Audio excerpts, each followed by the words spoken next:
This is Abe Friedtanzer from Words Buzz. So excited to be speaking with Christina Ricci about Yellowjackets. How are you, Christina? I'm good. How are you doing? Good.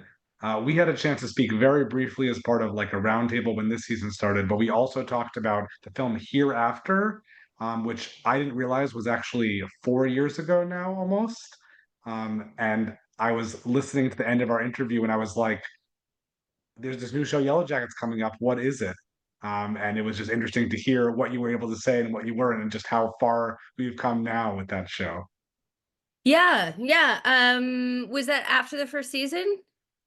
No, before for the when we talked for Hereafter, I think it was like July 2021. So it So it was would have been before before. we shot the first season? Yeah, so I would have only really known the pilot. Yeah. It's pretty incredible. I personally, this has been my favorite season, and one of my favorite things is that I feel like my read of Misty might have been wrong. I feel like I thought for a while that she was a villain, and I think especially seeing Shauna sort of, take bites out of people and other things, it's really things are sort of being reframed in a really interesting way for me. Yeah, I mean, she's growing and changing in a really interesting way and Uh, it's an interesting thing with television, how the characters can really evolve over time because we as an audience and the writers and the actors spend so much time with them.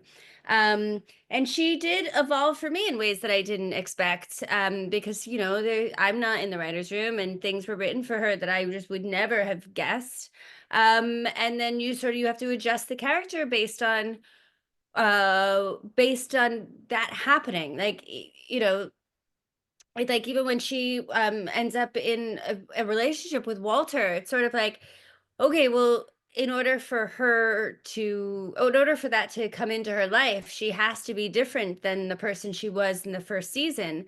Um, and so, and that can be really challenging because then you're like, okay, so I created this really specific character, but she has to grow and change, but still be recognizable as that person. Um, and it's really scary, I have to say, and difficult to calibrate that stuff. And then this season, she's dealing, the sort of things that defined her in the first season was her sort of lack of relatable emotion. And then all of a sudden in second season, she starts going through something relatable. And then third season, mourning the loss of a friend, and grief that's so relatable and recognizable. And she even starts cursing, and she's not in this crazy amount of denial anymore. And to sort of calibrate letting that in and having that expressed, but still have her be the same person, was very intimidating for me, and I would say challenging. How much do you pay attention to what's happening, in the other cast and how, how Misty, teenage Misty is evolving? Well, it's our backstory. It's the history. So we do have to, I mean, I feel like I do have to pay attention to the actual narrative and the storyline, for sure. Uh, and it's been surprising. Sometimes there are things like this season, I was very surprised by what happened in the wilderness. Um, but then it was so funny because it reminded me, first season when Misty first contacts Shauna. She's the last person she contacts, and she's someone that she contacts and is very hostile with. And I had asked the showrunners, like, is that okay? Like, I don't know why, but I just feel like she'd be really hostile to Shauna. And they were like, no, no, that works perfectly for some stuff that's coming. And I had pretty much forgotten about that because then second season everything was written in a way where like Misty and Shauna were on the same page, where the other ones were actually a little bit more Delulu and in the whole it thing, the sacrifice thing. And so I forgot about that. And then this season, in finding out about what Shauna was like in the wilderness and what a sadist she seemed to be, um, I all of a sudden like remembered that I had Misty be really hostile to her, and I was just like, oh, okay, so yeah, so there are all these things that we don't know, but the writers do know, and eventually they'll tie together. And sometimes it feels a bit like you're just operating blind, but trying to like figure it out and make each scene as dynamic as possible that also serves the story. So it's a really different, there are a lot of different muscles that you use as an actor on television than in film. And a lot of it has to do with this sort of like nothing being set in stone and never really knowing where things are going. You mentioned Walter before, and I love their relationships because I feel like if there was anybody who was going to be perfect for Misty, it's Walter. But they've obviously had some bumps because she still, doesn't always interpret his very well-meaning intentions all the time. What can you say about Elijah Wood as a scene partner? I think Elijah's amazing. He's so fantastic. He is, so professional and so funny and so smart and so adaptive and has just like such a wonderful attitude. And it was great working with him. I will say, though, what you just said, I find very wrong. I don't think that his intentions are always great. And in fact, third season, he engages in a lot of post-separation abuse, which I think is really important to highlight, especially in the world that we live in now. When a boy is mean to you, it's not because he loves you. I appreciate that clarification. I think that there's definitely a lot to read into this show and into that too. And I think we also don't always see it through the character's eyes, and that's an important thing that we're watching Misty as we perceive her. And so if you see it through Misty's eyes and you don't not the whole, I think that's true of all the characters too, and it adds so many dimensions to it. Yeah, it's really there's a lot of complications and also because we get to empathize or sympathize with everybody and sort of think that we know where they're coming from. But one thing that they do on this show that I think is really interesting is that as much as you might feel like you know a character or know where they're coming from, most of the decisions that the characters make are not on camera. So you don't see them deciding to do what they ultimately do. So that definitely clouds intention. When you don't see why a person has decided to do a thing or what they've decided to do, you don't get to see the intention behind that choice. And I think that that's so smart because it does keep all of the characters in suspicion.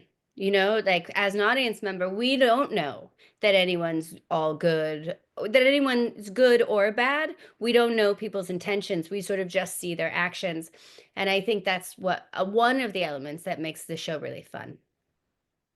And we said goodbye to a lot of important characters recently, and I feel like something tells me that we're gonna end up with Shauna versus Misty, like the last two people standing on the show, especially as they sort of weave in and out of the limelight. Do you have any, I even if mean, you it don't could know be what's coming? Thaisa. I don't know. And nobody That's said that there's like, I don't know that the writers have ever said that there's only going to be one person left standing. Although that does make it more fun. I mean, it does make it's like it's fun. I just don't know that. I mean, they just seem to always surprise everybody. And I don't know. I mean, Thaisa seems really tough. So she might be I mean, now we have Melissa, there's just like so many possibilities. But yeah, we have lost a lot of really great cast members. It's tough being on a show like this. well, even if you do know anything about season four, I won't ask you for spoilers, but do you have aspirations for what you'd like to see from Misty in the future? I mean, not specifically. I really love when she's like very active. I love when she's I don't I love when she's got a plan and she's on the move and she's putting things together. I like playing out her emotions in with activity rather than any kind of um I don't know like sitting what's the right word? Sitting in it, mulling, reverie. I don't know. Well, I know you've been part of some popular projects in the past, including, Adam's Family and Wednesday, but this show seems to have a really devoted, like conspiracy theorist heavy, like fan base. Everybody always has these ideas of what they're doing. Do you feel like you engage with that at all, and has that enhanced your experience of working on the show? No, I'm like 85 years old and can't work technology. So I don't know how to get on Reddit. I think I think I tried, but you need a Google account, and my Google account's in Romanian, and I don't know how to switch it back, so I can't. But I always hear stuff like Melanie knows stuff. She goes on there and she reads it, and um, Tawny always seems to know things from that stuff too. So they always catch me up whenever I see them. Do you have any favorite theories that you've heard of? No, I can't even really remember them. I'm so sorry. The theories, we had to discuss the theories a lot on the first season. But I think when everything was really shrouded in mystery, but I haven't been confronted with them as much. But the latest thing that I was hearing when we did press, the thing that was coming up when I was doing press and Melanie was talking about it was how much people hate her character and my character. And I didn't know that. I just assumed everyone loved mystery. Well, I don't read anything too closely, but my theory that I've been thinking of more in the season, which I don't think is correct, but it would be interesting, is the idea that they don't actually get rescued, and that what we're seeing in the future is like an alternate, like reality or something, but that they actually stayed there or everyone died or something. I don't know how Oh, that so could possibly nobody's work. real. None of it's real. It's a fever dream. I don't love when shows do that. But again, not my show. I mean, I'm on it, but the writers can do anything they want to. I think I see it more of like a lost flash sideways kind of thing. Not that it sounds like real, but it's like it's not the same. Some I don't know, but I'm sure there are people who have spent a lot more time than I have on this. So as we wait for season four, what else are you working on right now?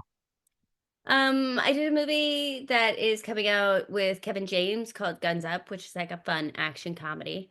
Um, and that's kind of all right now.